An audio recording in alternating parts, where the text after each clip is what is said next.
बड़ी खबर आपको बता दें, दिल्ली कैबिनेट में समृद्धि योजना पास हो गई है। योजना को मंजूरी दे दी गई है।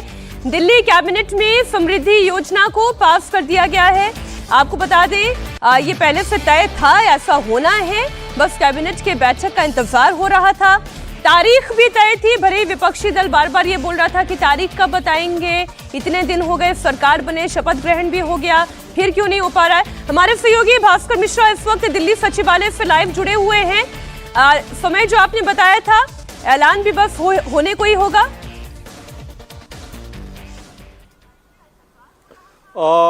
मीनाक्षी, देखिए 2 बजे दिल्ली की मुख्यमंत्री रेखा गुप्ता प्रेस कॉन्फ्रेंस करेंगी। उसमें ये जानकारी देंगी कि कैबिनेट में क्या क्या डिसीजन लिया गया। सूत्रों के हिसाब से आज दिल्ली कैबिनेट में सिर्फ एक प्रस्ताव पास हुआ है और वो प्रस्ताव है महिला समृद्धि योजना का प्रस्ताव। दरअसल ये जानकारी थी हमारे पास कि आज जो होली और दीपावली में सिलेंडर देने की योजना भारतीय जनता पार्टी के द्वारा अनाउंस किया गया था, उसको भी पास किया जाएगा। वो फिलहाल नहीं हुआ है। सूत्रों के हिसाब से अभी मेरे पास जानकारी आ रही है, ऑफिशियल कोई कंफर्मेशन अभी नहीं आया है।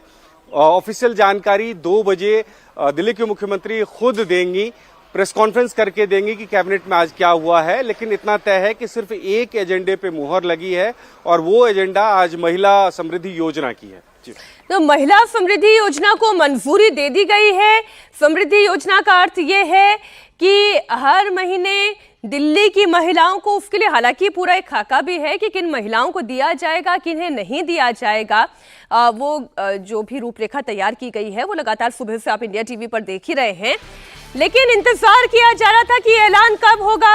आज का दिन इसके लिए निर्धारित किया गया होगा। आज महिला दिवस है और इसलिए रेखा गुप्ता कैबिनेट ने महिला समृद्धि योजना को हरी झंडी दिखा दी है। हर महीने महिलाओं को 2500 रुपए उनके खाते में दिए जाएंगे। अब आज योजना का ऐलान हुआ है तो ये मत समझ लीजिएगा कि आज ही आप फोन उठाएंगी और आपके खाते में पैसे आ जाएंगे, क्योंकि सेग्रीगेशन किया गया है। किस उम्र की महिलाओं को दिया जाएगा, उसके लिए क्राइटेरिया क्या होगा, उसके आधार पर महिलाओं को चिन्हित करना, उनको रजिस्टर करना और फिर 1 महीने का अंतराल कम से कम इसमें लगेगा। लेकिन जो बात कही जा रही थी, आज रेखा गुप्ता कैबिनेट ने इसे ग्रीन सिग्नल दे दिया है। भास्कर हमारे साथ दिल्ली सचिवालय से जुड़े हुए हैं। अब देखिए, ये तो आपने खबर दे दी, खुद रेखा गुप्ता सामने आकर ये ऐलान कब करेंगी, कैबिनेट कब सामने आएगी और ये ऐलान करेगी? और देखिए 2 बजे जवाहरलाल नेहरू स्टेडियम में रेखा गुप्ता मीडिया के सामने में इसकी घोषणा करेंगी। 11:06 पे दिल्ली कैबिनेट की बैठक शुरू हुई थी। तकरीबन 1 घंटे 20 मिनट तक कैबिनेट की बैठक चली है। डिटेल से चर्चा हुई है उसमें और उसके बाद कैबिनेट की बैठक खत्म होने के बाद सीएम रेखा गुप्ता दिल्ली सचिवालय से सीधे जवाहरलाल नेहरू स्टेडियम पहुंची हैं। यहाँ पे दिल्ली सचिवालय में कोई आधिकारिक घोषणा इसकी नहीं हुई, कोई प्रेस कॉन्फ्रेंस यहाँ पे नहीं हुआ। आधिकारिक रूप से दिल्ली सरकार के द्वारा ये जानकारी दी गई कि 2 बजे दिल्ली के मुख्यमंत्री रेखा गुप्ता जवाहरलाल नेहरू स्टेडियम में प्रेस कॉन्फ्रेंस करेंगी और वहीं पे जानकारी देंगी कि कैबिनेट में क्या फैसला हुआ। सूत्रों के हिसाब से ये जानकारी है। तस्वीर आ गई है जिसकी बात आप कर रहे थे। भास्कर, आप बने रहे हमारे साथ। इस वक्त दिल्ली की मुख्यमंत्री रेखा गुप्ता जवाहरलाल नेहरू स्टेडियम पहुंच चुकी हैं, मंच पर मौजूद हैं। वीरेंद्र सचदेवा को आप देख रहे हैं। बस महिलाओं की कतार जो यहाँ पर आपको दिखाई दे रही है, प्रसन्नचित्त चेहरे यहाँ पर दिखाई दे रहे हैं और कारण भी साफ है। 1 रुपया भी अगर विजय जी खाते में आ रहा हो तो बहुत अच्छा लगता है। यहाँ 2500 रुपए का वादा था, पूछा गया वादा कब पूरा होगा। आज महिला दिवस के दिन वादा पूरा हो गया और बड़ी बात यह है कि बिना फिजूल खर्ची के इस योजना को लॉन्च करना है। बेहतर बात है। इसमें देखो कोई शक तो नहीं था पहले भी, क्योंकि प्रधानमंत्री ने इसके लिए भरोसा दिलाया था। ये प्रधानमंत्री मोदी की गारंटी थी, तो इसमें आशंका कोई किसी तरह की नहीं होनी चाहिए थी। प्रधानमंत्री जी ने कहा था कि 8 मार्च को महिलाओं के खाते में पैसा आ जाएगा। हालांकि उसमें थोड़ा सा दिल्ली सरकार ने लेट कर दिया, लेकिन वो बेहतर है कि कैबिनेट ने पूरा बजट को, जमा खाता जो भी है उनका हिसाब देके केवल अनाउंस कर देते और बाद में उसको बंद करते। उससे बेहतर है कि उसका खाता देखा जाए और किया जाए। तो ये बेहतर बात है कि सरकार ने उस योजना को किया है। अब उसका बजट कैसे देख रही है सरकार, उसने अपना देखा ही होगा जब कैबिनेट में मंजूरी मिली है। उसमें थोड़ा सा क्लियर होना कि एलिजिबल वुमन में कौन लोग आ रहे हैं, कौन नहीं आ रहे हैं, कितनी महिलाओं को मिलेगा, ये बड़ा फायदा है। और इसका फायदा क्या होता है, पॉलिटिकल पार्टीज यदि कोई प्रॉमिस करती हैं, उसे पूरा करती हैं, तो उसके क्रेडेंशियल्स बढ़ते हैं और उसका दूसरे राज्यों में, दूसरे इलाकों में भी फायदा होता है। अगर नहीं तो ये होता है कि वादे करते रहते हैं, चुनाव के वादे हो गए, पूरा होगा कि नहीं होगा। तो मैं समझता हूँ वैसे इसमें वो उल्टा भी पड़ जाता है कि आप वादा करते हैं और उसके बाद फिर पूरा ना करें। पंजाब में आम आदमी पार्टी का हो रहा है कि 2-2.5 साल से उन्होंने वो 1000 रुपए महिलाओं को देने थे, वो नहीं दिए गए हैं, या फिर आपने उसका अपना हिसाब नहीं देखा, अपनी पॉकेट नहीं देखी गवर्नमेंट की, तो हिमाचल जैसी परेशानी होती है। तो उन सब बातों को ध्यान में रखकर यदि दिल्ली सरकार ने अपना खर्च देखा है, अपनी पॉकेट देखी है और उसके बाद योजना को शुरू किया, तो ये बधाई की बात है। और बिल्कुल बधाई की बात है और सभी महिलाओं को बधाई, दिल्ली की महिलाओं को बधाई कि आज योजना का ऐलान हो गया है। और हर्षवर्धन जी, खास तौर पर ये जो 8 मार्च की तारीख है, महिला दिवस का दिन है, 9 राज्य ऐसे हैं जहां पर ये योजना चल रही है, अलग अलग राशियां हैं, उसमें से भी जहां जहां बीजेपी शासित राज्य हैं वहां पर 100% योजना का ऐलान हुआ, वो डिलीवरी हो रही है। इसलिए ये मानकर चल रहे हैं कि महिलाओं के खाते में जाने वाला पैसा सिर्फ पैसा नहीं है, ये महिलाओं का वो साथ है भारतीय जनता पार्टी का जो फिर शायद वोटों में ट्रांसफर भी होता है। देखिए, पॉलिटिकली कहेंगे तो निश्चित तौर पर वोट ट्रांसफर तो होगा ही। पॉलिटिकली कहें तो इससे शानदार क्या होगा कि अगर आधी आबादी आपके साथ खड़ी हो जाए, और आज अंतर्राष्ट्रीय महिला दिवस है तो उस पर भी बधाई, और वैसे भी हम लोग उसमें क्या बधाई, हम तो अर्धनारीश्वर वाले देश के हैं, हम तो पहले कहते हैं पार्वती पतये नमः हर हर महादेव, तो हम तो सारी चीजें यहीं से शुरू ही करते हैं, हम तो राधा कृष्ण कहने वाले हैं, तो वो कोई विषय नहीं है। ये तो एक पश्चिमी और सो कॉल्ड फेमिनिस्ट नारीवादी व्यवस्था ने आज का एक दिन तय कर दिया है, तो आज हम कह रहे हैं, हम तो रोज वही करते हैं, या कोई भी जो पुरुष है उस तरह से महिला को उसी तरह सम्मान देता। मूल बात क्या है, प्रधानमंत्री नरेंद्र मोदी ने वादा किया था, उनको पूरा करना था, पूरा करना चाहिए। लेकिन क्या बाकी के राज्यों की महिलाएं नहीं हैं? क्या बाकी के राज्यों की महिलाओं को अलग से जब चुनाव आएगा और फिर से कोई वादा होगा तब उनके खाते में पैसा जाएगा? अगर ये कोई अच्छी योजना है तो सबको क्यों नहीं मिलेगी? और मैं तो नरेंद्र मोदी जी का ही वो बयान याद रखता हूं जिसमें उन्होंने कहा कि फ्रीबीज की पॉलिटिक्स देश को बर्बाद करेगी। मैं उस पर अडिग हूं। इससे नहीं चलेगा कि आज भाजपा की सरकार कह दे कि हम डालने जा रहे हैं पैसा तो वो अच्छा हो गया, केजरीवाल कहें, अच्छा वो बेचारे डाल भी नहीं पाए, केजरीवाल तो विपक्ष में चले गए, लेकिन वो अलग बात होगी, वो तो बेईमानी टाइप की बात हो गई। लेकिन अगर आप वादा पूरा भी कर रहे हैं, और मैंने तो कई बार कहा है, भाजपा तो अपने एजेंडे के लिए 3 तलाक मुस्लिम महिलाओं वाला मसला भी ले आती है जहां वोट नहीं मिलता है, 370 ले आती है जहां उसको वोट नहीं मिलता है, तो वो तो एजेंडा पूरा करेगी। मैं ये कह रहा हूं कि ठीक है, अच्छा है बजट एलोकेशन कर दिया, अच्छा है कैबिनेट से अप्रूवल किया, इसका कोई तो एजेंडा तय कीजिए भाई। देश विकसित भारत 2047 की तरफ जाना चाहता है, उसमें फ्रीबीज, हाथ में पैसा देना, ये सब नहीं चलेगा। Productive output of government money, public money, वो जब तक नहीं तय करिएगा तब तक बहुत बेहतर नहीं होने वाला। समीर जी, मैं इस पर आपकी भी राय लूंगी, क्योंकि इस वक्त देश में 2 ही ऐसे राज्य हैं जहां पर महिला मुख्यमंत्री है। एक दिल्ली में रेखा गुप्ता की सरकार है और एक पश्चिम बंगाल में ममता बनर्जी की सरकार है। ये जो महिलाओं को केंद्र में रखकर जो योजनाएं बनाई जाती हैं, उसका महिलाओं पर कितना असर पड़ता है और फिर रेसिप्रोकल वोट में कितना होता है, वो हम इसे समझने की कोशिश करेंगे। और आज बात हो रही है महिला दिवस पर महिलाओं से जुड़ी हुई योजनाओं की, जिसमें दिल्ली चुनाव के लिए मोदी ने जो गारंटी दी थी, दिल्ली की रेखा गुप्ता सरकार ने उसे पूरा कर दिया। यानी कि 8 मार्च को केवल महिला दिवस के तौर पर ही इसे नहीं मनाया जा रहा है, बल्कि महिला वोट को भी कन्वर्ट किया जा रहा है। देश में अगला विधानसभा चुनाव आप सब जानते हैं बिहार में है। करीब 7 महीने के बाद अक्टूबर-नवंबर में वोटिंग है, लेकिन उससे पहले वहां भी महिला वोट को लेकर जमकर सियासत हो रही है। बिहार में नीतीश कुमार ने महिलाओं को पैसे नहीं दिए, आप भी जानते हैं उनका ट्रैक रिकॉर्ड। महिलाओं के विषय में कोई योजना का ऐलान ऐसा कर दे कि पैसे मिलेंगे, आपके डायरेक्ट खाते में जाएंगे, फिर महिलाओं का वोट उन्हें ट्रांसफर, ऐसा कभी नहीं हुआ। लेकिन फिर भी नीतीश कुमार का सबसे मजबूत वोट बैंक महिलाओं का ही वोट बैंक कहा जाता रहा। इसकी वजह भी है, नीतीश कुमार ने महिलाओं को सशक्त करने के लिए काफी सारी योजनाएं चलाई। देश के शायद दूसरे राज्यों में उतनी योजनाएं नहीं चलाई गई थी। नीतीश ने 2006 में पहली बार पंचायत चुनावों में आधी आबादी को आधी हिस्सेदारी दी, यानी पंचायत चुनाव में 50% आरक्षण महिलाओं को दिया गया। सरकारी नौकरी में 35% आरक्षण दिया गया। महिलाओं की डिमांड पर भारी विरोध के बावजूद शराबबंदी लागू की गई। स्कूली छात्राओं को साइकिल से लेकर उनकी पोशाक तक दी गई, उनकी यूनिफॉर्म दी गई। लेकिन नीतीश कुमार के सामने अब बड़ी चुनौती है तेजस्वी की माई बहन योजना। तेजस्वी ने महिलाओं के लिए हर महीने 2500 रुपए देने का वादा कर दिया है। अब इस वादे का होगा क्या, वो तो आगे की बात है, लेकिन उससे पहले आरजेडी नीतीश को महिला विरोधी बताने में जुट गई है। कैसे, कुछ बयानात आपके सामने रखते हैं और फिर चर्चा को खोलेंगे। चले, बयान बता रहे हैं कि अभी बयान क्यू में है, तब तक हम चर्चा कर लेते हैं। समीर जी, ये ऐसी नीतीश कुमार की सरकार रही है कि महिलाओं के लिए योजनाओं की उन्होंने शुरुआत की, शराबबंदी की, साइकिलें दी, यूनिफॉर्म दी और इसका फायदा उन्हें मिलता आ रहा है। पर ये जो 2500 वाली स्कीम है, माई बहन योजना, क्या इस पर भारी पड़ जाएगी? देखिए, मुझे नहीं लगता कि ये तेजस्वी यादव ने जो घोषणा की कि 2500 रुपये हम महिलाओं को सत्ता पे आने पे देंगे, इससे किसी तरीके से भारतीय जनता पार्टी और नीतीश कुमार के जो गठबंधन की सरकार है, इससे कोई बड़ा खतरा उत्पन्न होने वाला है। देखिए, कौन गारंटी दे रहा है, उसकी गारंटी पूरे होने की क्या गारंटी, ये बहुत मायने रखता है कि कौन बोल रहा है। प्रधानमंत्री मोदी जब कहते हैं कि मैं प्रधानमंत्री मोदी जो गारंटी दे रहे हैं, उस गारंटी की पूरी होने की गारंटी है, तो जनता भरोसा करती है। अरविंद केजरीवाल सत्ता में थे, उसके बाद उनका जनता ने भरोसा नहीं किया। प्रधानमंत्री मोदी ने जब कहा कि मेरी गारंटी पूरी होगी और 8 मार्च को इसकी पहली किस्त या घोषणा होगी, तो आज भारतीय जनता पार्टी की जो महिला मुख्यमंत्री, पहली महिला मुख्यमंत्री है इस समय सभी राज्यों में, अगर देखा जाए, रेखा गुप्ता ने आज कैबिनेट की बैठक ली और घोषणा कर दी। अब वो ये घोषणा करने वाली कि 3 लाख से 5 लाख रुपए तक जो वार्षिक आय उसमें से महिलाओं को देना है, किस तरह के दिया जाएगा, लेकिन घोषणा की और अगले महीने से शुरू हो जाएगा।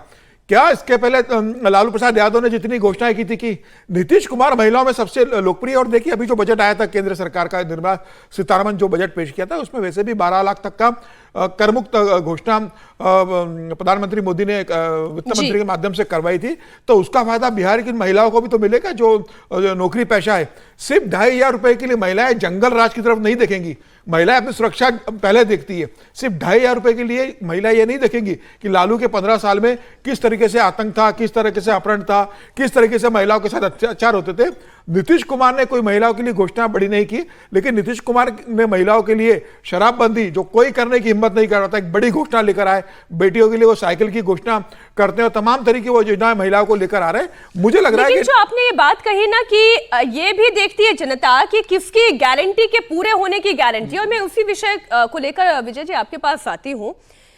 महिलाओं के लिए वादे तो बाकी पॉलिटिकल पार्टीज ने भी की, ऐसा तो नहीं है कि कांग्रेस ने नहीं की। 2024 के चुनाव में क्यों नहीं घोषणा की, खूब भर के घोषणा हुई, लेकिन सरकार किसकी बनी ये हम जानते हैं। बीजेपी शासित राज्यों में जितनी घोषणाएं महिलाओं को केंद्र में रख के की गई, वो सभी पूरी की गई, लेकिन जहां जहां कांग्रेस ने या आम आदमी पार्टी ने घोषणा की, क्या उससे पूरी कर पाए, एक झारखंड अपवाद के तौर पर है। इसीलिए वही बात है ना कि क्रेडेंशियल्स बहुत इंपॉर्टेंट होते हैं कि आपकी विश्वसनीयता कितनी है, क्या आप पर लोग भरोसा करते हैं कि ये जो बात कह रहे हैं वो पूरी होगी। अब जैसे तेजस्वी जी ने कहा 2100 रुपये वो माई बहन योजना में देंगे जी, अभी तो उनकी गारंटी की बात दूसरी है, लेकिन जैसे आज भारतीय जनता पार्टी की सरकार ने जब 2500 रुपये की गारंटी को पूरा कर दिया, तो ये तो उनके लिए एक बड़ा खाते में जुड़ गया ना। महिलाओं के खाते में जाए ना जाए, बीजेपी के खाते में जुड़ गई ये विश्वसनीयता। तो जब बिहार के चुनाव होंगे, हो सकता है बिहार में भी बीजेपी जो है अपने घोषणा पत्र में ये घोषणा करे कि भाई हम 2500 रुपये वहाँ देंगे, और उसके पास ये क्रेडिट में होगा कि देखो हमने दिल्ली में चालू कर दिया, तो वो तो भारी हो जाएगी ना उनकी। तेजस्वी जी करेंगे, उसकी क्या गारंटी है, नहीं गारंटी है, लेकिन बीजेपी ने, इसीलिए मैंने कहा कि जब आज चालू किए तो उससे आगे की विश्वसनीयता भी बढ़ती है और आपकी बात पर भरोसा बढ़ता है, लोगों का, महिलाओं का भरोसा बढ़ता है। और नीतीश कुमार जी का महिलाओं का जो भरोसा है उन पर, उसमें सबसे बड़ी योजना शराबबंदी की है। शराबबंदी मतलब साइकिल और ये सब तो छोटा सा काम, लेकिन मेरा एक थोड़ा दूसरा मत ये है कि शराबबंदी आपने लागू तो कर दी, लेकिन उसका इम्प्लीमेंटेशन कितना अच्छे से हो पा रहा है। शराबबंदी कर देने की वजह से भाई गांव देहात में कच्ची शराब बना रहे हैं, उससे लोगों की जान जा रही है, ये भी तो खतरनाक है। खतरनाक है।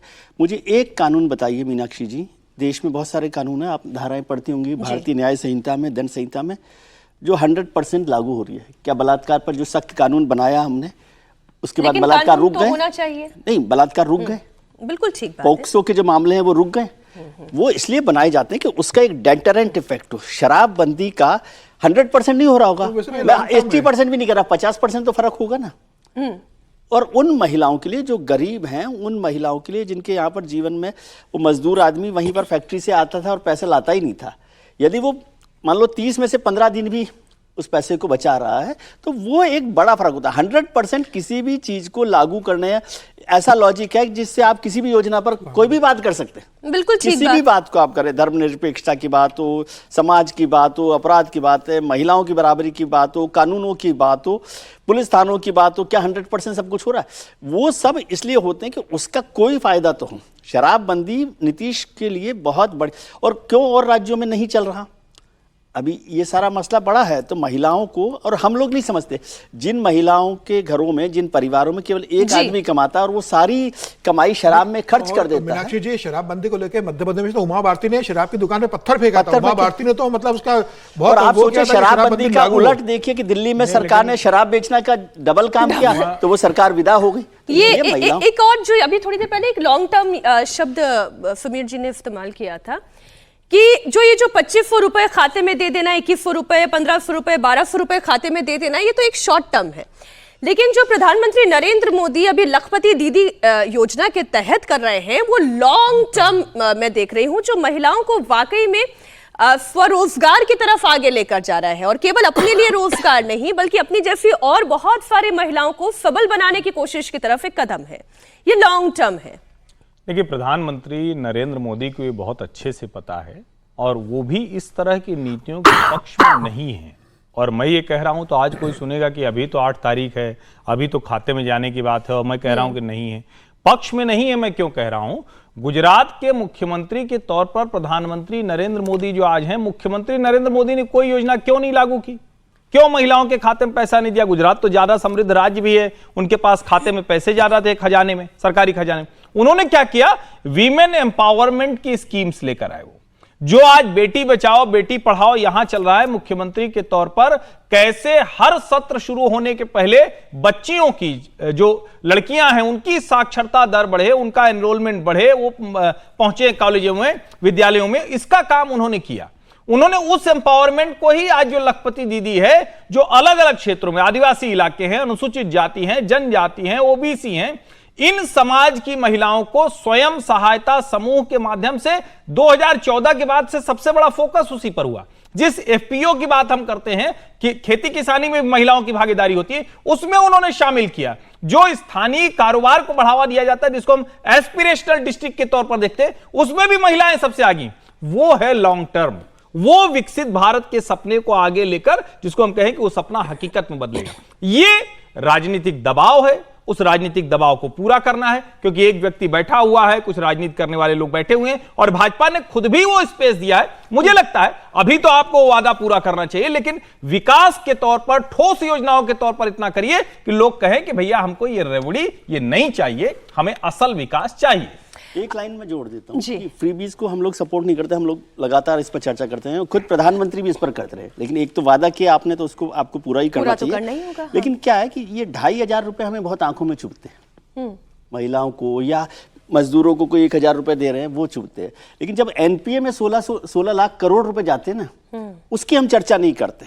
क्यों नहीं ये दबाव बनाते कि ये सरकारें, कोई भी सरकार हो, नरेंद्र मोदी की सरकार हो, मनमोहन सिंह की सरकार हो, किसी की सरकार हो, वो एनपीए पर काम क्यों नहीं करती? बड़े उद्योगपतियों को लाखों लाख करोड़ रुपए आप बांट दें, जिसका कोई हिसाब नहीं है, कोई पूछने वाला नहीं है, उस पर हम चर्चा नहीं करते। लेकिन 2500 रुपए महिलाओं को मिल जाए, मतलब ये, मैं फ्रीबीज के बिल्कुल सपोर्ट करने वाले लोगों में से नहीं हूं, लेकिन फिर भी उनको जो कमजोर लोग, और 2500 रुपए उस महिला के लिए बहुत इंपॉर्टेंट है। ये उस तरीके से हर विषय का एक जो है पहलू होता है, तो एक पहलू ये जरूरी बात, क्योंकि बहुत अच्छी बात विजय जी ने उठाई कि उस पैसे की बात क्यों नहीं करते। एक तो ये कि इसी सरकार ने फिस्कल रिस्पॉन्सिबिलिटी मैनेजमेंट का जो सिस्टम लागू किया 2015 से पहले नहीं लागू था।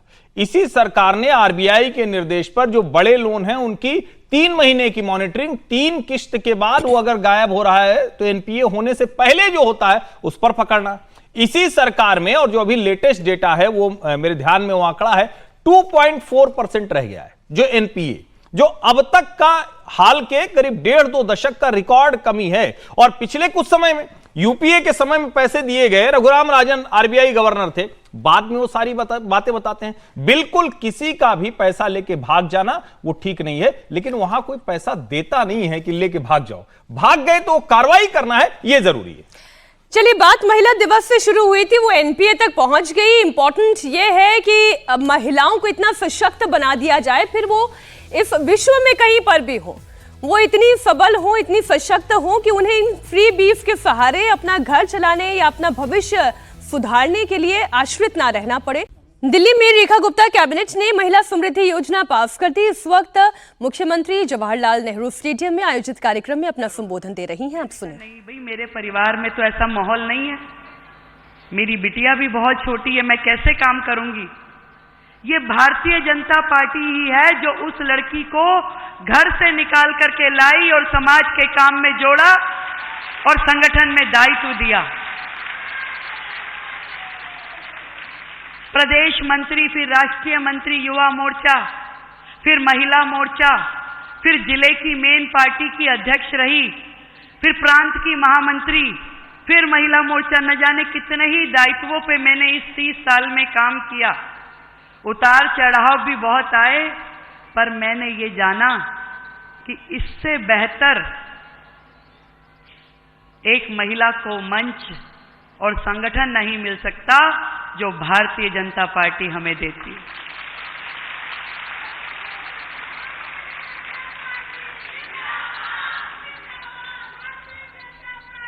बहुत कुछ मिला, वो सम्मान मिला जिसके हम खाली सपने देखते थे, वो अधिकार मिला जो हमारी पहुंच से बाहर था, वो मंच मिला जिस पे खड़े होकर के अपने मन की बात कह सकते थे। और जब चुनाव लड़ते लड़ते यहां तक पहुंची तो वो सोच और वो समझ मिली जिसके कारण से देश हित के काम कर सकती थी। आज बहुत भावुक हूं अध्यक्ष जी मैं इस मंच से। जब काम करते रहे ना, मैं अपनी सब बहनों की स्थिति बताती हूं। ये वो कार्यकर्ता है जो घर से निकलती है तो दौड़ दौड़ के जाती है कि घर का काम भी कर लूं, नाश्ता भी बना दूं, बच्चे की तैयारी भी कर दूं, वापस आऊंगी तो लंच की तैयारी भी करके जाऊं, पति के भी 2 काम संवार दूं, अपने भी कर दूं, ड्राई क्लीन के कपड़े भी दे जाऊं, रात की तैयारी भी समझ लूं। ये दौड़ दौड़ के घर से जाती है संगठन की बैठक लेने के लिए, प्रदर्शन में नारे लगाने के लिए, और दौड़ दौड़ के वापस आती है कि मुझे अपने घर का फिर से संभालना है। जब घर से निकलती है तो शायद सास, पति, बच्चे कहते हैं मम्मा आपको यही काम है, आप तो यही करती हो।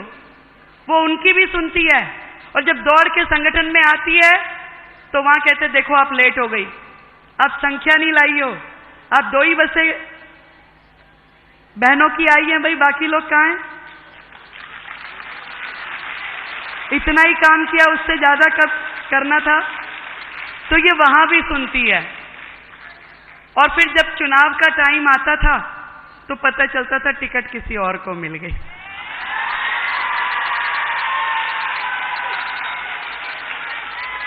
बड़ा नजदीक से मैंने अपनी बहनों को काम करते हुए देखा है। अपेक्षाएं तो बहुत सारी होती थी, पर तकलीफ समझने वाला कोई कोई होता था। जैसे जैसे संगठन में काम करती गई तो मुझे पता चला कि भी ये परिवार बहुत बड़ा है, बहुत सारी जिम्मेवारियां निभानी होती है। अपेक्षाएं तो बहुत सारी होती हैं, पर एक जज्बा यदि दिल में हम लेके चलते हैं कि नहीं हमें काम करना है, तो धीरे धीरे मंजिलें मिलती जाती है। बहुत नजदीक से मैंने तब समझा, यहाँ पे मंच पे बैठी मेरी एक एक बहन की एक एक कहानी है। मुझे ध्यान है जब संगीता यादव को चोरा चोरी से टिकट नहीं मिली तो उसकी आंखों में आंसू थे।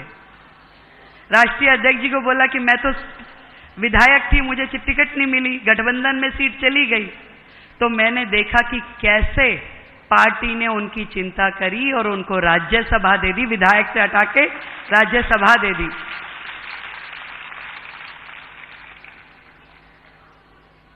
जितनी भी बहनें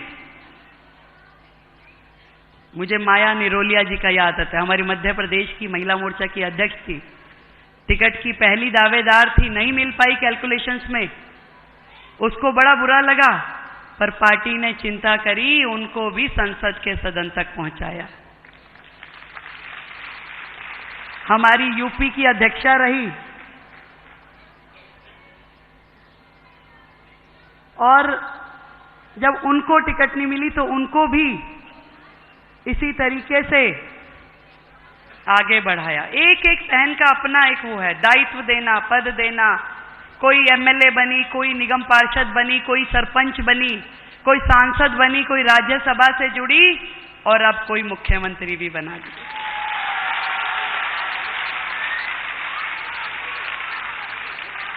पर इस संगठन की सोच को मैं सलाम करती हूं। कुछ लोग, कुछ सरकारें केवल बातें करते थे, महिला अधिकार, महिला सम्मान, पर उन्होंने कभी कुछ किया नहीं।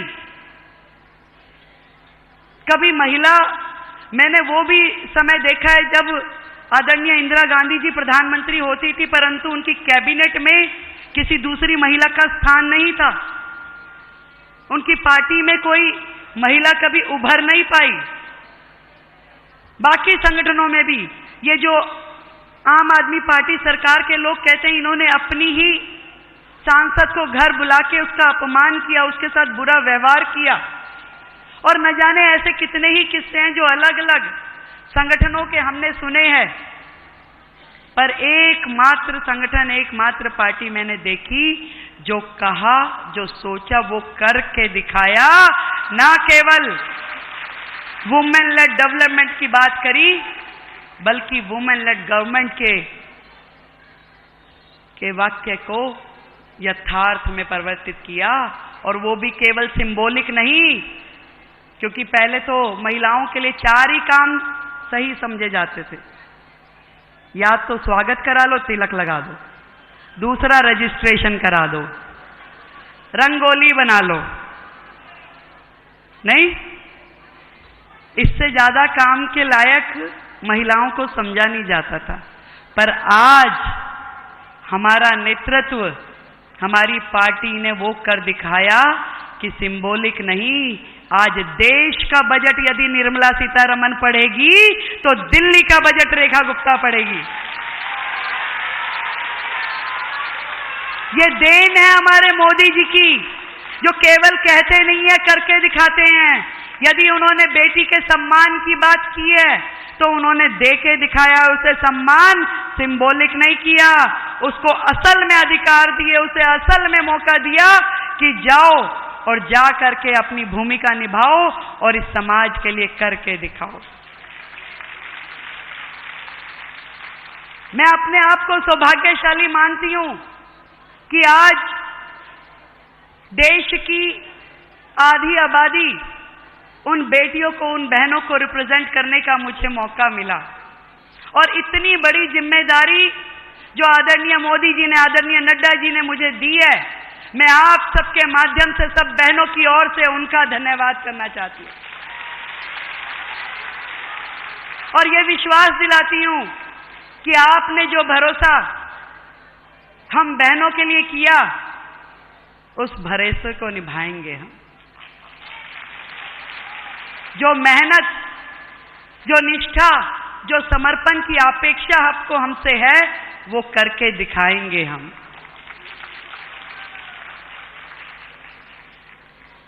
ये सारी बहनें जो यहां बैठी है, उनके चेहरों पे मैंने वो खुशी देखी है जो कि शायद उनको स्वयं भी कुछ मिल जाता, उससे भी बढ़कर के खुशी आज आपके चेहरों पे मैं देख रही हूं। और जिस दिन से घोषणा हुई है अध्यक्ष जी, उस दिन से देश भर से जो संदेश मुझे मिल रहे हैं, देश भर की बहनों में जो उत्साह है, वो कमाल है। जहां जाती हूं, बहनें खुशी के मारे समझो कि पागल हुई जा रही। आज पूरे राज्य से, एनसीआर से, देश भर से बहनें सुबह सवेरे 6 बजे से घर आ जाती हैं। भाई क्यों आई हो, केवल बधाई देनी है। मेरा मन बड़ा प्रसन्न हुआ कि एक महिला को इतनी बड़ी जिम्मेदारी मिली है, वो ये खुशी में आ रही है। इतना सम्मान आपने महिलाओं का बढ़ा दिया कि मैं आपको किन शब्दों में धन्यवाद करूं। आज देश के मतलब नॉर्थ से लेके साउथ तक और गुजरात से लेके नॉर्थ ईस्ट तक की बहनें मुझे बधाई दे रही हैं।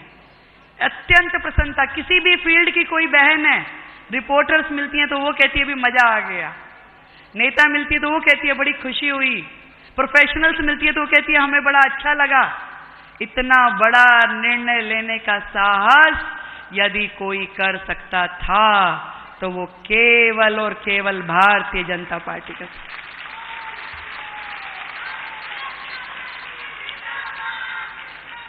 महिला दिवस पे इससे बड़ा सम्मान बहनों का हो नहीं सकता। एक बार जोरदार तालियां पूरा सदन बजाए।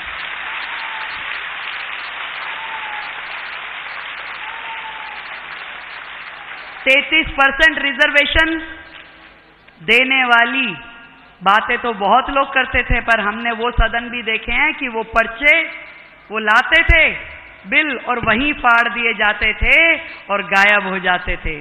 सालों में नहीं हुआ। एकमात्र पार्टी, एकमात्र नेता जिसने हमें 33% रिजर्वेशन देके सम्मान दिया वो केवल नरेंद्र मोदी है।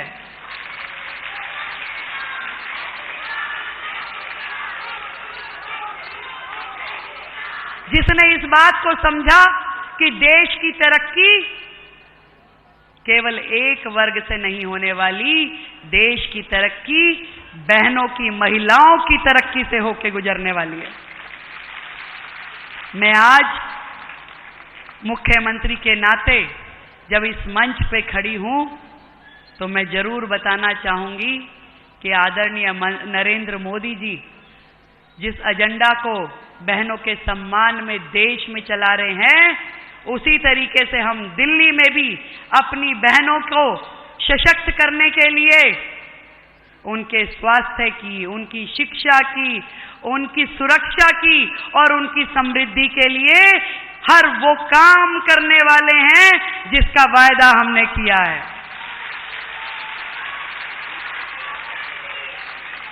और आज से या कहूं जिस दिन से मुझे ये जिम्मेवारी मिली है, बहनों की सुरक्षा की जिम्मेदारी मेरी है।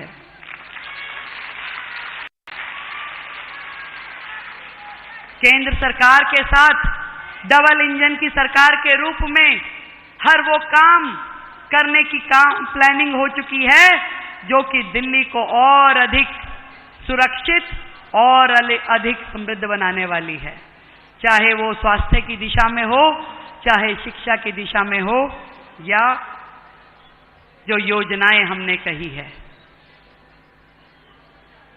सुरक्षा की दृष्टि से जरूर बताना चाहूंगी कि पिछले 15 दिन में हमारी सरकार ने दिल्ली में अनेकों उन कामों की, योजनाओं पे चर्चा करी जो दिल्ली की बहनों की सुरक्षा के लिए बहुत जरूरी थे।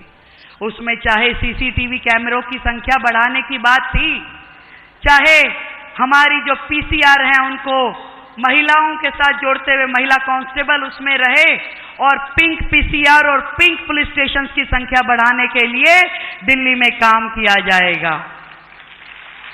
वन स्टॉप सेंटर, जहां पे कोई महिला यदि प्रताड़ित हो, परेशान हो, उसको जिस भी प्रकार की लीगल या असिस्टेंस जो चाहिए हो, इसके लिए दिल्ली के हर जिले में वन स्टॉप सेंटर्स का निर्माण किया जाएगा।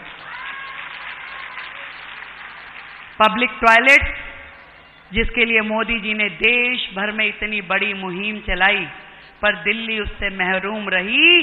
अब दिल्ली में भी हर जगह जहां जहां इस सुविधा की जरूरत है, पिंक टॉयलेट का निर्माण किया जाएगा।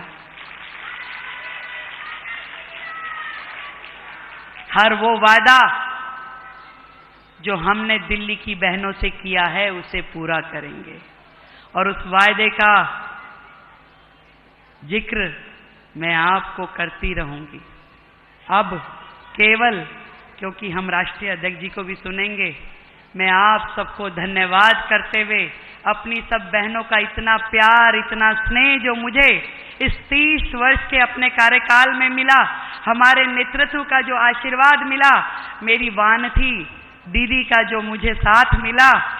मैंने 5 राष्ट्रीय अध्यक्षों के साथ काम किया है दीदी, किरण महेश्वरी जी के साथ, उसके बाद माननीय स्मृति ईरानी जी के साथ, सरोज पांडे जी के साथ, विजया ताई के साथ में और आपके साथ। मैं बताऊं, ऐसा संगठन और ऐसा नेतृत्व मैंने देखा नहीं जहां एक एक हमारी राष्ट्रीय अध्यक्ष ने सैकड़ों बहनों को इस राजनीतिक फील्ड में खड़ा किया, उन्हें संबल दिया, उन्हें आगे बढ़ाया। एक बार जोरदार तालियां हमारे इस महिला मोर्चा के राष्ट्रीय नेतृत्व को और आदरणीय वानथी दीदी को। जब यूपी में चुनाव था और आपने पहली बार इतने बड़े स्तर पे महिला विस्तारकों की योजना बनाई, तो मैं आज आपको याद दिलाती हूं कि उस समय 8 इसमें कोई दो राय नहीं है। महिलाओं को नेतृत्व देना, महिला आरक्षण बिल को लेकर आना, उसे पास करवाना, अब महिला समृद्धि की योजना को लागू करना, लखपति दीदी बनाना, बीजेपी हर्षवर्धन जी बहुत सोच समझकर नीति निर्धारित करने के साथ साथ आगे बढ़ रही है कि महिला को सबल करना और उसके साथ साथ पार्टी की ताकत को बढ़ाना। नहीं, देखिए, मुझे लगता है कि भारतीय जनता पार्टी में पहले दिन से ये बहुत आसान था। आसान क्यों था? क्योंकि यहाँ की राजनीति में कोई एक परिवार, कोई एक नेता उसके हिसाब से राजनीति नहीं करनी थी। मुश्किल क्यों था? मुश्किल इसलिए था कि आपके ऊपर इस तरह के एक कहें कि आक्षेप थे, आपकी एक छवि थी कि बहुत रूढ़िवादी पार्टी है, पार्टी ऐसी है जो संगठन राष्ट्रीय स्वयंसेवक संघ है उसमें महिलाएं पीछे रहती हैं। लेकिन जब अभी आज की राजनीति को हम देख रहे हैं तो निश्चित तौर पर भारतीय जनता पार्टी को, विशेष करके अपने उन संगठनों को, जैसे रेखा गुप्ता का ही जो पृष्ठभूमि है उनकी अखिल भारतीय विद्यार्थी परिषद की, अब वहां तो काम करते हो कोई लड़का लड़की होता नहीं, छात्र छात्रा होता नहीं, सब अखिल भारतीय विद्यार्थी परिषद में है, वहां से उनको सबसे आसानी हुई। हाँ, ये बात एक जरूर देखनी पड़ेगी कि क्या, जैसे कहते हैं ना कि राजनीति में बढ़ते हुए महिलाएं वो हैं जो लंबे समय तक काम करके रेखा गुप्ता की तरह आई, या फिर ऐसी जो कहें कि जैसे दूसरे जगह से परिवार में आ जाते हैं या किसी बड़े नेता के परिवार के लोग हैं, वो तो कहीं भारतीय जनता पार्टी में नहीं बढ़ा है, वो भी देखना पड़ेगा। लेकिन निश्चित तौर पर महिला नेताओं के मामले में भाजपा की स्थिति दूसरी पार्टियों से बहुत बेहतर है। इसे हम थोड़ा सा बिहार के संदर्भ में भी इसलिए बात करेंगे, जब हम महिलाओं को नेतृत्व देने की बात करते हैं तो हम ये देखते हैं कि वो महिला कैसी होनी चाहिए, क्योंकि लालू यादव ने भी तो राबड़ी देवी के हाथों में कमान दे दी थी, उन्हें नेतृत्व करने का मौका दिया था। ब्रेक के बाद एक बार फिर आपका स्वागत है। 8 मार्च महिला दिवस और आज का हमारा कहानी कुर्सी की कार्यक्रम पूरी तरीके से विजय जी महिलाओं को ही समर्पित हो गया है। अब फिर हम चाहे बिहार में जो महिलाओं के समर्थन में या महिलाओं को विकसित करने की दिशा में जो योजनाएं चलाई जा रही हैं उनकी हम बात कर लें, दिल्ली की बात कर लें जहां 2500 का जो वादा था कि खाते में आएगा महिलाओं के, उसके वादा पूरा होने की बात हो, या फिर जो प्रधानमंत्री नरेंद्र मोदी लखपति दीदी के तौर पर इस वक्त कर रहे हैं, एक लॉन्ग टर्म विजन लेकर चल रहे हैं, उसकी हम बात करें। महिलाओं के केंद्र में इस वक्त विपक्ष भी अनकंफर्टेबल हो रहा है कि इसका तोड़ कैसे लेकर आए। बिल्कुल ठीक बात है, विपक्ष के पास उसका कोई जवाब उस तरह से नहीं आ रहा क्योंकि कोई उस तरह की लीडरशिप वहाँ नहीं निकल रही। और मैं समझता हूँ चाहे वो महिला समृद्धि योजना हो, कुछ और हो, वो एक ज़रूरत है महिला समृद्धि योजना भी, लेकिन किसी भी समाज को, किसी भी वर्ग को ताकत देने का सबसे मजबूत तरीका है सत्ता में भागीदारी। जब आप सत्ता में भागीदारी देते हैं, जो अम्बेडकर ने किया कि जो रिजर्वेशन दिया, उससे ही एक बड़ा हिस्सा, जब आप रोज किससे मांगना है, बिल्कुल ठीक बात, और जो मांग रहे हैं वो एहसान कर रहे हैं, तो एहसान थोड़ी है। महिलाओं को राजनीति में हिस्सेदारी मिलती जाए तो अपने आप ताकत बढ़ जाएगी ना। आज ये मुख्यमंत्री हो गई है तो अपने आप तय कर रही है कि क्या फैसले करने हैं, क्या नहीं करने हैं। मैं समझता हूँ जो इन सबसे भी बड़ा काम हुआ, जो नारी वंदन अधिनियम जो पास हुआ, बिल जो पास हुआ, वो एक बड़ा काम है। और जब वो लागू हो जाएगा, कब लागू होगा ये तो मुझे नहीं पता, 29 में लागू होगा कि 2034 में लागू होगा, लेकिन आप देखिएगा कि उससे देश की तस्वीर जो है किस तरह से बदलेगी। अब निचले स्तर पर देखिए, महिलाओं को यहाँ से ज़्यादा गांवों में, पंचायतों पे, नगर निगम में, नगर पालिकाओं में जो हिस्सेदारी मिली है 30% को लेकर, जी, उससे एक बड़ी ताकत बनी है। तो और विपक्ष के वही पास नीतीश कुमार की भी ताकत रही जो विपक्ष की उन्होंने भी वही पंचायत में ताकत, किया। पंचायत में 50% उन्होंने तो कर दिया। तो विपक्ष के पास आज की तारीख में कोई बड़े मजबूत महिला नेतृत्व नहीं है। और मैं एक और जानकारी जो मुझे मिली थी कि जब से ये बिल पास हुआ उससे पहले से संघ की तरफ से, आरएसएस की तरफ से महिला लीडरशिप को लेकर अलग अलग जो क्षेत्र है उनमें लीडरशिप तैयार की जा रही है। मान लीजिए जब बिल तैयार होगा तो आपके पास एक मजबूत लीडरशिप हो, और विपक्ष के पास इस समय कोई जवाब नहीं है। सर और जोड़ दूं कि क्या होता है ना कि पंचायत में भी आप उनकी भूमिका तो तय कर देते हैं, लेकिन क्या वाकई में इतने सशक्त तौर पर वही वो नेतृत्व भी कर रही हैं, या उनके पीछे कोई चेहरा खड़ा होकर तो नेतृत्व नहीं कर रहा, जैसे हम पंचायतों में अक्सर देखते हैं कि पति हो गया, बेटा हो गया, उस तरीके से। बिल्कुल ठीक बात है, लेकिन ये स्टेप बाय स्टेप होता है ना। सारा परिवर्तन एक दिन में नहीं हो जाता, परिवर्तन का एक तरीका होता है। आज जो महिलाएं पंचायत में आई हैं, सरपंच बनी हैं, उसमें से हो सकता है मैं थोड़ा सा वो कर रहा हूँ एग्जिजरेट, फिर भी मान लूँ कि 50% महिलाएं हैं जिनके पति काम कर रहे होंगे, तो भी 50% महिलाएं तो आई हैं ना। और अगली बार उसमें से जो 50% निकलेंगी वो नगर पालिकाओं में आएंगी या सरपंच बनेंगी या विधानसभा में बनेंगी, तो क्या तब भी उनका पति काम करेगा? तो स्टेप बाय स्टेप होता है। देखिए सोशल रेवोल्यूशन में बहुत समय लगता है। पहला कारण तो ये होता है कि हम उसका विरोध कर रहे हैं। अभी हिंदुस्तान में एक बड़ा काम जो बेहतर हुआ है वो यह है कि महिलाओं का विरोध करने की हिम्मत नहीं हो रही। मतलब मैं ये नहीं कह रहा कि मन से ही सब लोग कर रहे हैं, लेकिन किसी की अब हिम्मत नहीं है कि महिलाओं का विरोध करे। आज कोई कह दे कि रेखा गुप्ता को चीफ मिनिस्टर नहीं बनाएंगे।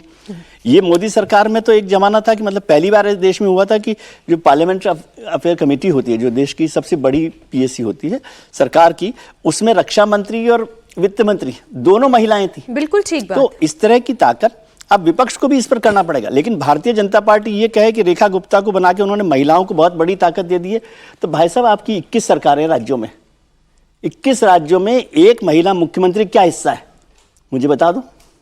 बिल्कुल ठीक। तो वो भी बहुत सवाल है, लेकिन हर एक का स्टेप बाय स्टेप काम होता है और नए नेतृत्व में आगे आना चाहिए, नया मौका मिलना चाहिए। और विपक्ष के पास भी ये मौका है, क्योंकि आप सोचिए प्रियंका जी ने एक बड़ा नारा दिया था उत्तर प्रदेश के चुनावों में, लड़की हूं लड़ सकती हूं, और उन्होंने कहा था 30% सीटों पर हम टिकट देंगे। यदि वो उस पर लगी रहती तो कांग्रेस के पास एक 30% महिलाओं की लीडरशिप तैयार हो जाती। लेकिन बस वो एक बार चुनाव माना कि इस चुनाव में आपको वो 30% भागीदारी नहीं मिल पाई, नहीं मिल पाई, सशक्त नहीं मिल पाई, लेकिन वो तैयार करते हैं, अगली बार तो तैयार करते हैं, ग्रो करते हैं उसको जिला पंचायतों में, नगर पालिकाओं में, कहीं तो उसका मौका मिलता। लेकिन आपने एक बार नारा दे दिया, खत्म कर दिया। मुश्किल हमारे राजनेताओं की ये है कि वो उसको सिंबोलिज्म के साथ काम में लेते हैं। लेकिन ये प्रधानमंत्री मोदी नहीं करते, वो कोई सिंबोलिज्म में नहीं जाते। नहीं, प्रधानमंत्री नहीं जा रहे, लेकिन प्रधानमंत्री पूरे सिस्टम को भी बदलना पड़ेगा। हाँ, लॉन्ग टर्म सिस्टम को। बिहार का मैं एक उदाहरण देता हूं, बिहार की चर्चा हो रही थी। जब बिहार में 2020 में भारतीय जनता पार्टी की सरकार नीतीश कुमार के साथ गठबंधन में शामिल हुई, तो भारतीय जनता पार्टी ने रेणु देवी को उप मुख्यमंत्री बनाया। बिहार की पहली उप मुख्यमंत्री बनी रेणु देवी, और बहुत पिछड़ी नोनिया जाति से वो आती, बहुत पिछड़ी जाति से। तो भारतीय जनता पार्टी के अंदर यह है कि प्रधानमंत्री मोदी ने हमेशा महिलाओं को, निर्मला सीतारमण को रक्षा मंत्री बनाया, वित्त मंत्री बनाया, दिल्ली में मुख्यमंत्री आप देखेंगे जब प्रधानमंत्री मोदी प्रधानमंत्री बनकर आए तो उन्होंने आनंदीबेन पटेल महिला को वहां पर एक मुख्यमंत्री बनाया।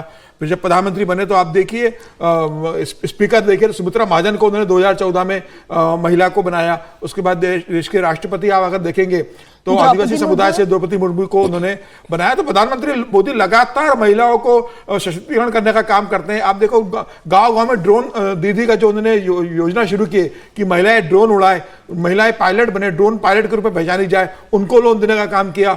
मुद्रा योजना में प्रधानमंत्री मोदी ने कल ही इस बात का गुजरात में जिक्र किया है कि 30 लाख करोड़ रुपया अभी तक खातों में दिया जा चुका है लोन के अंदर।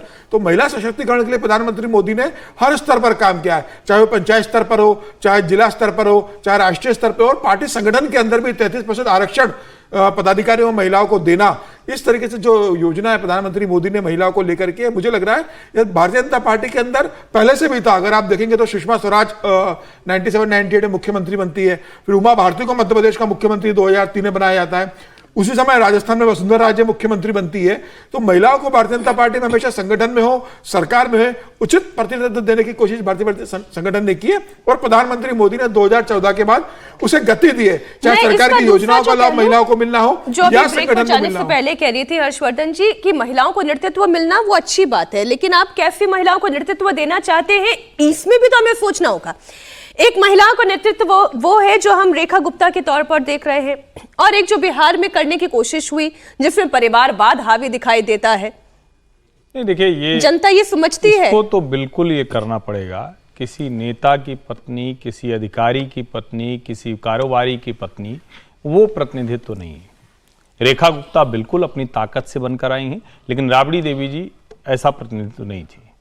डिंपल यादव जी अब कई बार सांसद हो गई हैं, लेकिन उसके बावजूद उनकी उस तरह की राजनीति नहीं रहती है। तो ये डिफरेंशिएट तो हमें करना पड़ेगा, ये अंतर है। एक बात मैं जरूर कहूं, विजय जी ने कहा कि इतने राज्यों में एक राज्य में है, ये भी कोई बहुत अच्छा तरीका नहीं है कि सब जगह आप महिला मुख्यमंत्री करेंगे तभी भागीदारी होगी। क्या उन सरकारों में महिला मंत्रियों के तौर पर उनकी भागीदारी नहीं है? क्या वहां पर विधायक के तौर पर, मंत्री के तौर पर उनकी भूमिका तय नहीं हो रही है? अभी हमने मतलब ये बिहार के उप मुख्यमंत्री का नाम लिया, आनंदीबेन का नाम लिया। जब भारतीय जनता पार्टी को अवसर मिला तो इसी दिल्ली में सुषमा स्वराज को भी बनाया। जब भारतीय जनता पार्टी को अवसर मिला, कम राज्यों में सरकार हुआ करती थी, तो भी उमा भारती को बनाया। तो भारतीय जनता पार्टी सिर्फ इसलिए कि बना देना है, तो यह भी राजनीति के लिए बहुत अच्छा नहीं। और महिला सशक्तिकरण कतई इसका मतलब नहीं हुआ कि आप सब जगह महिला चेहरे दिखें, इससे कोई महिला सशक्तिकरण होता है। हां, प्रतिनिधित्व तो होना चाहिए, जितनी ज्यादा भागीदारी हो, और जो भागीदारी मिले वो मतलब इसको कहें कि उसमें एडहॉकिज्म ना हो, टोकनिज्म ना हो, वो उसकी पूरी ताकत हो। जैसे रेखा गुप्ता मुख्यमंत्री बनी है तो उनको वो शक्ति मिले। तो मैं ये मानता हूं कि हर किसी को, वरना ये तो बड़ा विचित्र हो जाएगा ना, जैसे हम दूसरी जगहों पर कहते हैं वैसे कहें कि नहीं नहीं ये इनको अब इसलिए होना चाहिए क्योंकि ये इस जाति से आते हैं, ये महिला है। ये वाली डिबेट ना हो तो अच्छा है, वरना ये भी बहुत समाज को अस्वस्थ करती है। एक छोटी सी, लेकिन एक बात मैं जोड़ना चाहता हूँ, एक छोटी सी लाइन, कि जब महिलाओं की या जातियों की भी बात होती है तब हम उनकी कॉम्पिटेंस पर सवाल करते हैं कि वो नुमाइंदगी नहीं मिलनी चाहिए, केवल कॉम्पिटेंस होनी चाहिए। क्या सारे पुरुषों को जो आप ले रहे हैं वो कॉम्पिटेंट है?